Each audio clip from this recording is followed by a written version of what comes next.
Au cœur de cette affaire, 5 pêcheurs professionnels de Vendée et de Charente-Maritime de la baie de l'Aiguillon poursuivis pour trafic de civelles. Derrière cette dénomination se cachent en fait plusieurs infractions commises par les prévenus, notamment celle de falsifier des documents réalisés lors du traçage des pêches. C'est le cas par exemple par l'utilisation d'un stylo effaçable permettant une modification du poids définitif de la pêche après pesée. Une pratique illégale que reconnaissent les pêcheurs, mais qu'ils estiment cependant nécessaire pour rendre un meilleur compte du poids final de leur pêche après stockage de leur vivier. Certains pêcheurs, on va dire, font le nécessaire pour vraiment vendre leur quota complètement. Il y a certains pêcheurs qui n'arrivent pas à vendre leur quota, ça a été le cas du mien d'ailleurs, ce qui montre d'ailleurs qu'il n'est pas dans l'illégalité. Mais c'est vrai que cette pratique existe.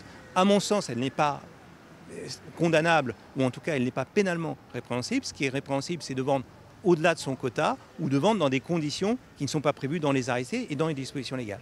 Ces pêcheurs professionnels, seuls autorisés à pêcher la civelle, mais contraints de respecter un quota par saison, ont également utilisé la technique dite de la virgule qui consiste à minorer la quantité de civelle pêchée afin d'être sûr d'atteindre leur quota, mais aussi de revendre la différence de manière illégale. Une pratique qui a permis de rapporter entre 2023 et 2025 plusieurs dizaines de milliers d'euros à certains pêcheurs. Le kilo de civelle pouvant être vendu jusqu'à 300 € en Espagne. Dans ces dossiers, 466 kilos de civelle ont été retenus, soit plus d'1 million d'individus. Un désastre pour les associations et fédérations qui luttent pour la préservation de cette espèce.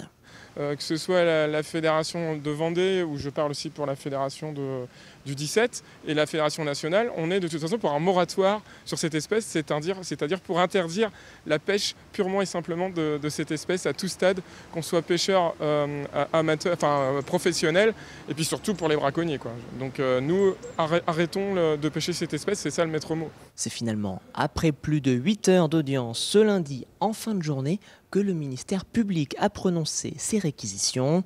3 000 € d'amende pour certains coprévenus, jusqu'à 100 000 € pour l'un des pêcheurs, 12 mois de sursis simple et jusqu'à 1 an d'emprisonnement ferme pour l'un des prévenus. Alors ces peines seront-elles prononcées par le tribunal judiciaire de La Roche-sur-Yon? Réponse le 15 décembre prochain à 13h45.